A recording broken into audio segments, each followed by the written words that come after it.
Ladies and gentlemen, welcome to Birds and Blue. I hear the thunder in the distance now, yeah, it's getting loud. It's the beating of 1,000 hearts in the scattered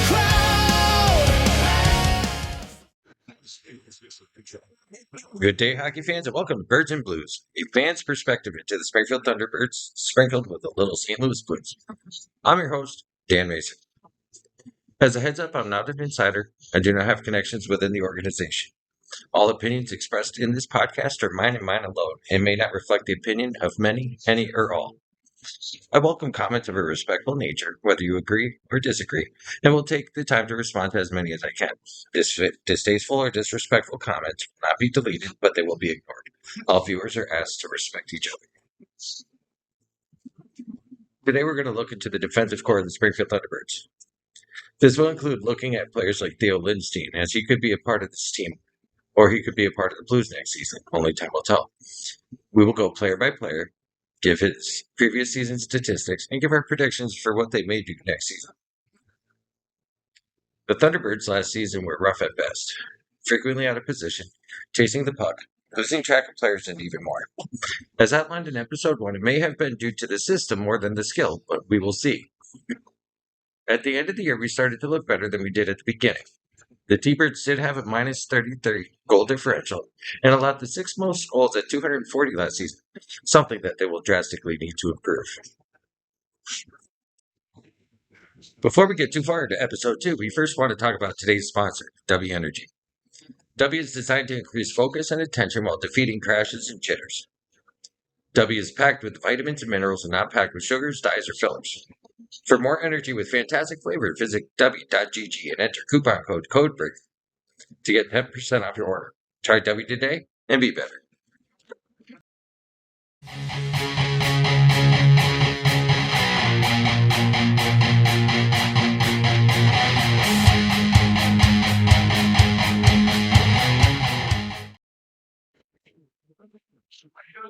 Coming up for the next season, you can expect a different look for our beloved defensive floor.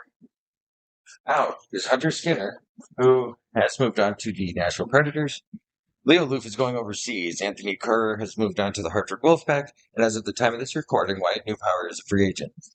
In steps 4 rookie defenders. That's Adam Jiricek, Arsemi Koromaslov, Lucas Fisher, and Colin Ruff.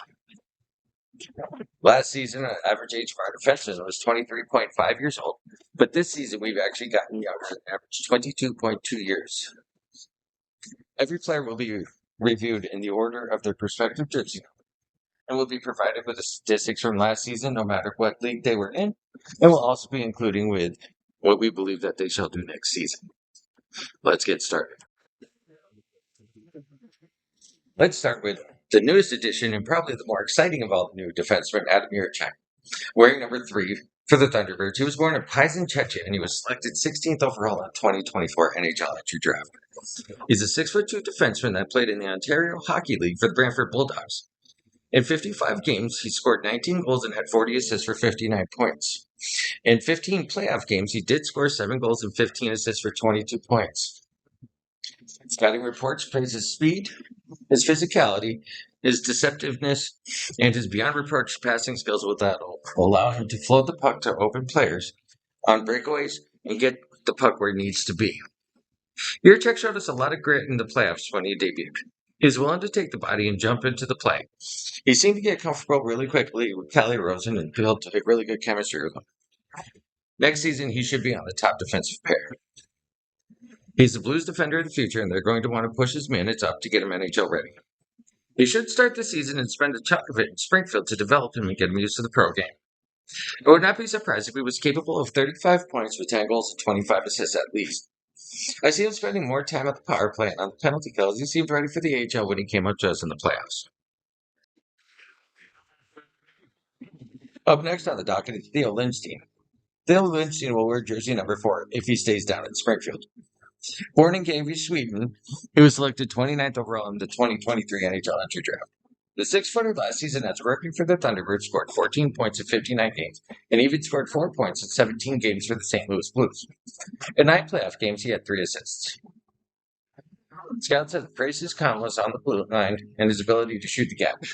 He has a lot of good D moments last season despite his minus 20 rating.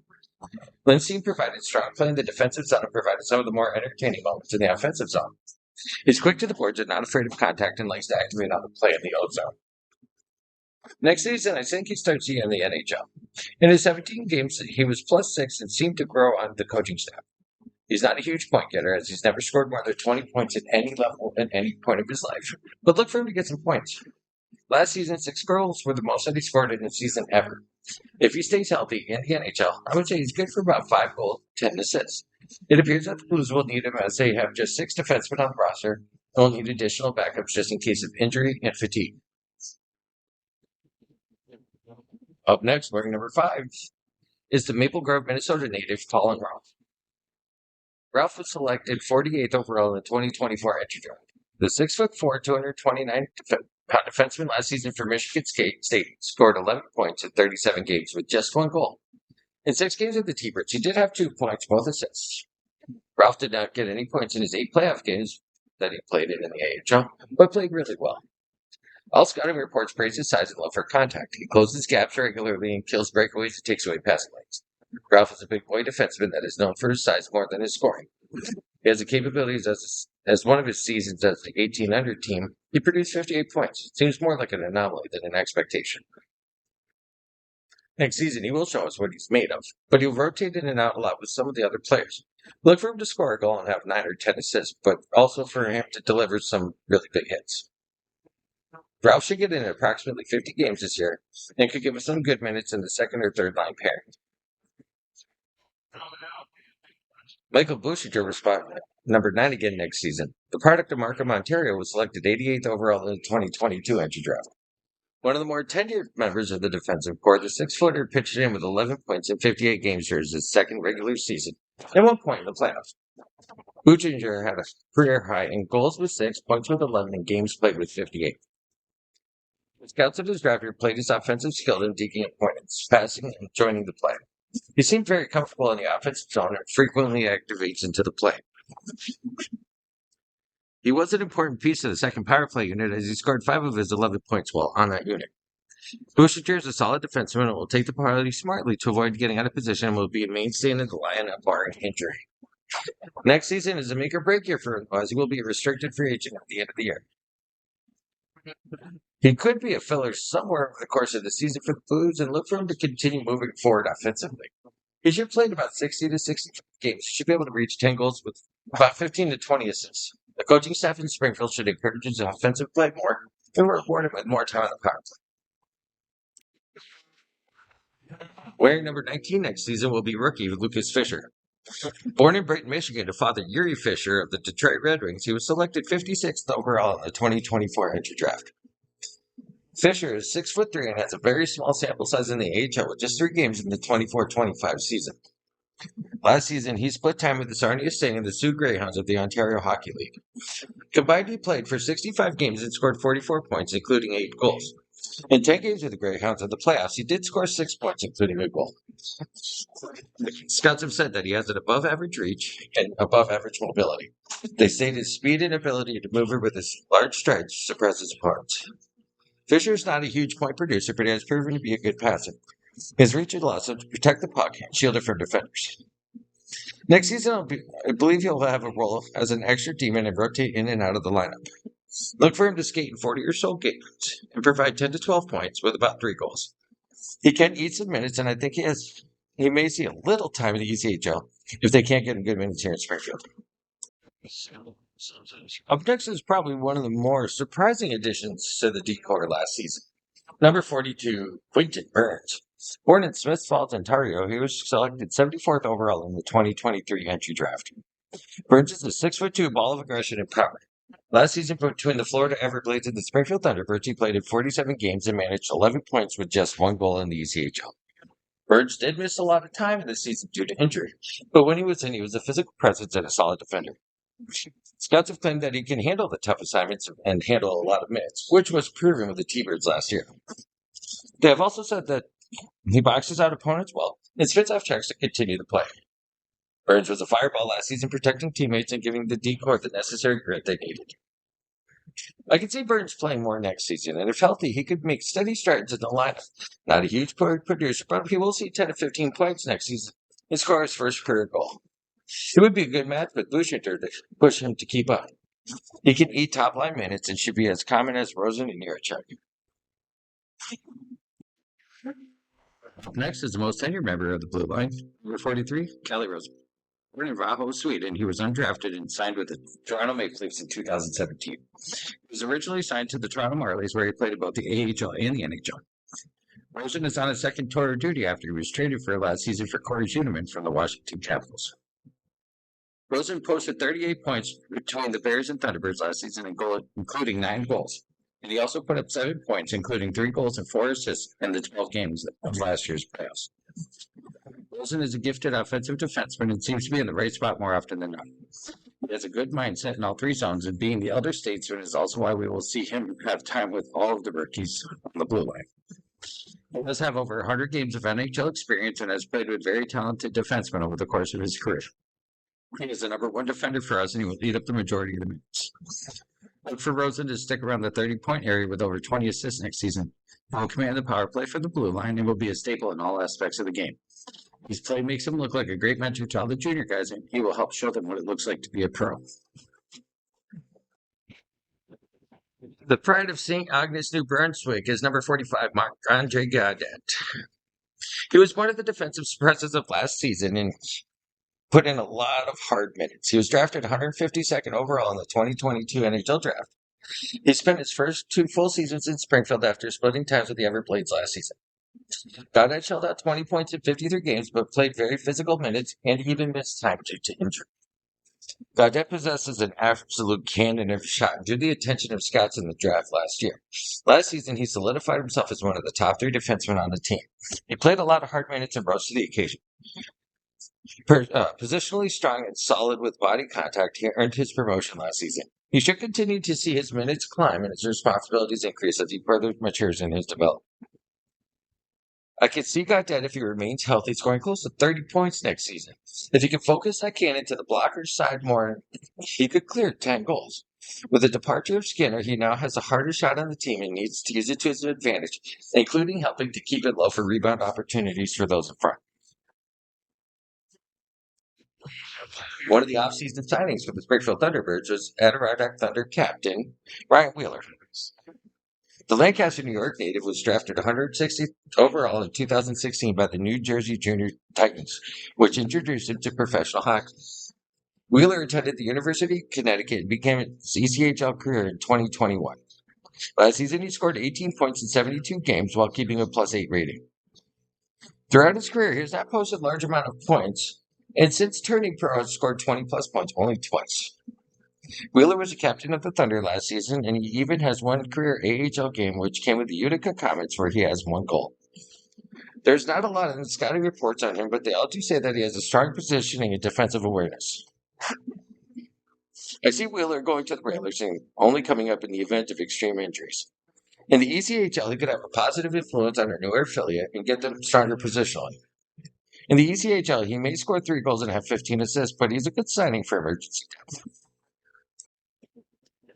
The final member of the D-Corps that we need to go over is Arseny Koromaslov, the new rookie.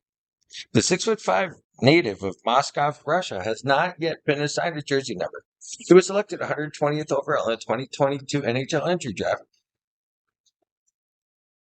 In his last season in the KHL, he saw him get 17 points in 61 games. He'll not wow you with goals offensively, but defensively, that's a different story. Scouts praise his stick work and how he likes and how he skates. They say he can evade defenders. He does not have a lot of offensive points in his career, but since 2018 has only had 1 negative rating in the plus-minus department. He's not someone to put on the power play or on the ice when the team really needs a goal, but could be a good rotation piece to the penalty kill and even in tight spots where they need to defend 6-on-5. Don't be surprised if he only gets 5 points or less next season, but you could be surprised on how effortlessly he moves across the ice. He will rotate in and out of the lineup a lot to keep the new kids learning. He could be a minutes machine throughout his career. It could become something sooner than later.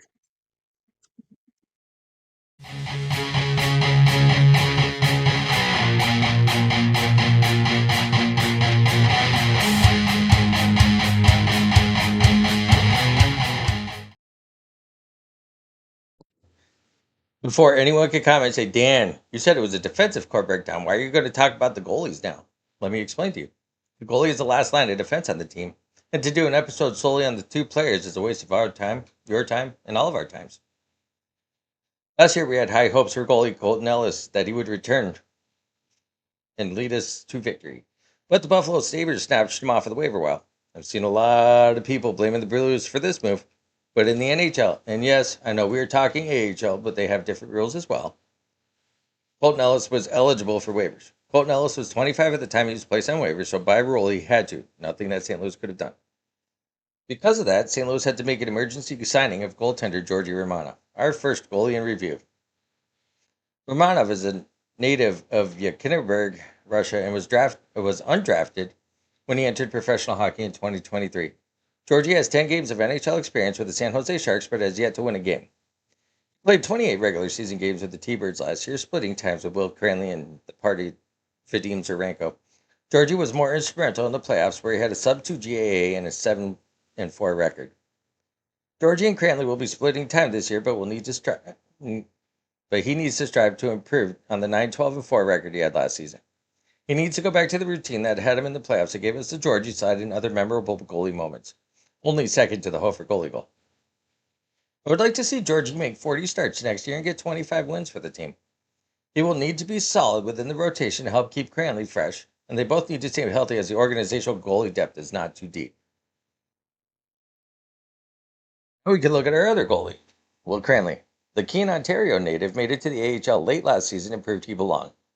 He went 6-4-0-0 in 10 starts and started to get a little more comfortable within the role. A proven ECH goalie, he has made strides forward. Cranley will need to prove more this season as he just signed a single season deal in the offseason and could be replaced with some goalie depth being added possibly next season. Cranley needs to work more on rebound control, and there are a lot of instances where he made work harder for himself. I think we'll see less games in Georgie, but could pull 15 to 20 wins. If so, the 40 wins would have been good for the fourth best record in the division, and that's 8 more than last season. Prior to the recording of this episode, the T-Birds officially signed Parker Gahagan to a deal. The Amherst, New York native was undrafted and signed his first pro deal after serving in the United States Army until 2022. Gahagan served 4 years and was a commissioned officer and was honorably discharged. Gahagan earned the rank as captain as a brigade strength manager.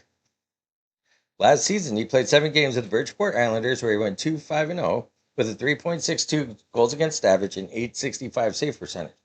In 37 games with the Railers, he went 20-11-5 with a 2.47 goals against average and 916 save percentage. Gahagan will stay with the Railers as many of their top options were New York Islander prospects. Players like Henrik Tikkanen are no longer there. The Railers will need to take on the Florida Everblade players that were hangovers from St. Louis, but will also need a lot of additional talent. Gahagan more than likely will remain in the ECHL, as there is still a need for more goalies throughout the organization. The goalies need to work on a lot of small things: rebound control, positioning, and puck management. Romanov is great with the puck, but sometimes can overplay to make it hard on him for the next shot. These 2 goalies will need to keep the team in it, especially with the youth in front of them. Cranley is a 2-time Kelly Cup winner in the ECHL, and he has what it takes to lead them to the top. Romanov has proven that he can handle the heat in the playoff kitchen and became a full hero in the process. I think we'll be good goalie-wise, and they could turn heads. But let me know in the comment section what you think the goalies could do next year, and if you think they're going to be as big of an impact as when we had Lindgren and Hofer.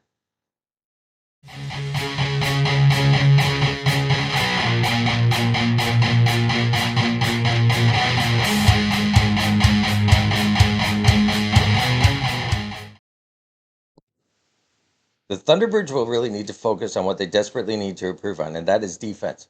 Their positioning needs to improve, and their mistakes need to take a drastic fall. Steve O will be good for these guys as they can learn from him, and he loves to hold people accountable if they do not perform how he thinks they can. There are 4 rookies on the back end next season. That's Ralph, Yurchek, Kormaislav, and Fisher. They are going to be thrown to the Wolves and expected to be ready on day 1. Only Rosen has more than 3 years of service in pro hockey, and he's entering his 10th year. Burns, Lindstein, and Goddard are entering their sophomore season with the team, and Bouchinger is on his 3rd. This core will have a lot of familiarity to gain and comfort with the remaining members of the team. The key to success or the failure of this team is placed on these 11 players. There will be games when the goalie will need to be the real star of the game. There will be times when the D will need to bail out poor decision and poor play. We need to understand that they are young and will make mistakes, but in the end, it's not the mistake that is made, but the lesson that is learned that makes a world of difference. Well, that's all for this episode today. I would like to thank W Energy for the sponsor. Remember, visit w.gg and use coupon code CODEBREAKER. Link in the comments below for 10% off your order. We would also like to thank Providence Street Recordings for assisting on the recording of this podcast. We'd also like to invite all fans of Birds and Blues to visit Dave's Logo Design and Apparel for custom hockey jerseys, hats, and more. Link down below for them. We look forward to the next episode where we'll take a peek at the forwards and give realistic expectations for that group. Have a fantastic day and or night, fans, and we'll see you next time on Birds and Blues. I'm your host, Dan Mason.